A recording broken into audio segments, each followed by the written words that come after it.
Hello everyone. Today's story is called Mrs. Armitage, Queen of the Road.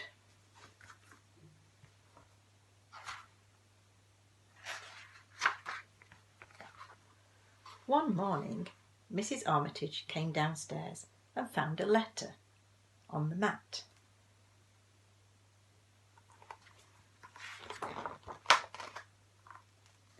She read it to her faithful dog, Breakspear.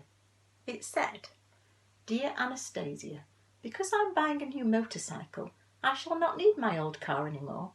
I would like you to have it as a present. It is in the street outside. Here are the keys. With love from Uncle Cosmo."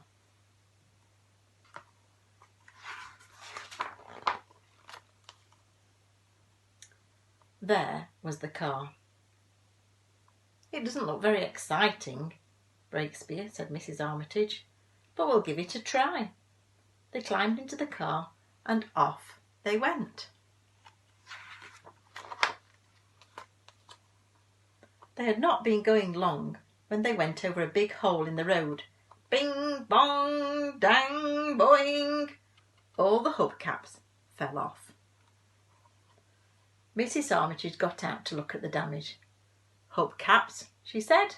"Who needs them?" She took them off to the scrap heap and on they went.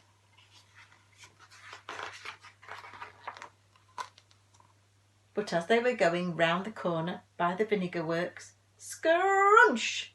The mudguard was ruined. Mrs. Armitage got out and took to look at the damage. "Mudguards," she said. "Who needs them?" She took them off to the scrap heap and on they went.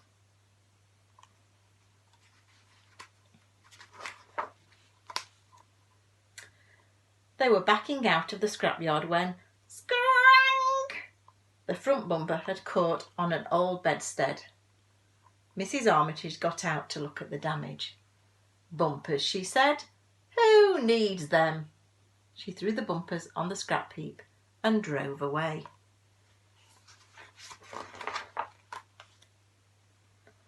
They were on their way past the supermarket when a lorry backed into the street.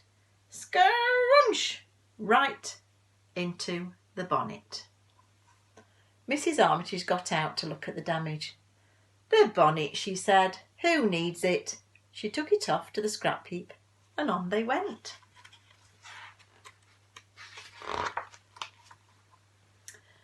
There was quite a traffic jam beside the new building site, where a big crane was moving heavy blocks of concrete. To and fro it went, to and fro, up and down, when suddenly...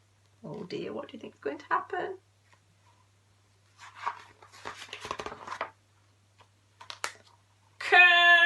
Crunch! Mrs. Armitage got out to look at the damage. "A roof," she said. "Who needs it?" She took it off to the scrap heap and on they went.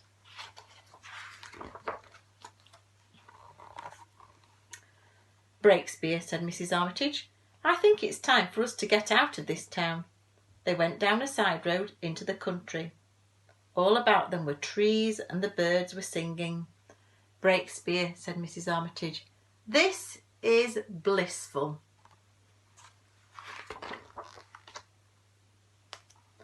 But the road got bumpier and bumpier. Ba-ding, ba-dong, ba-dang, ba-doing, clunk. All the doors fell off, and the boot as well. Mrs. Armitage got out to look at the damage. "All this stuff, Breakspear," she said. "Who needs it? Let's throw it all on the scrap heap and be on our way."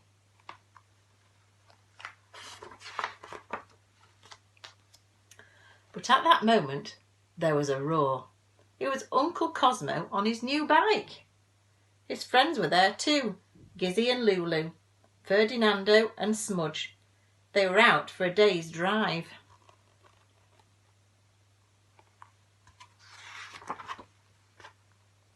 They all gathered round to look at Mrs. Armitage's machine. "Wow," said Gizzy. "Wherever did you get it? It's fantastic."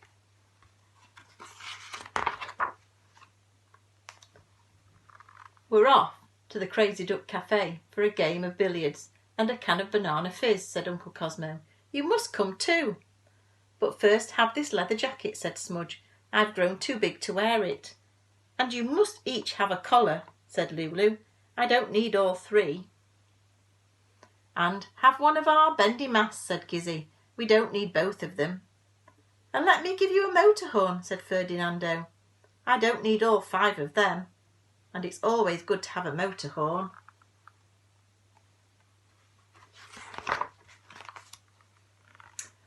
Off they roared to the Crazy Duck Cafe, and out in front with her faithful dog Breakspear was Mrs. Armitage, Queen of the Road.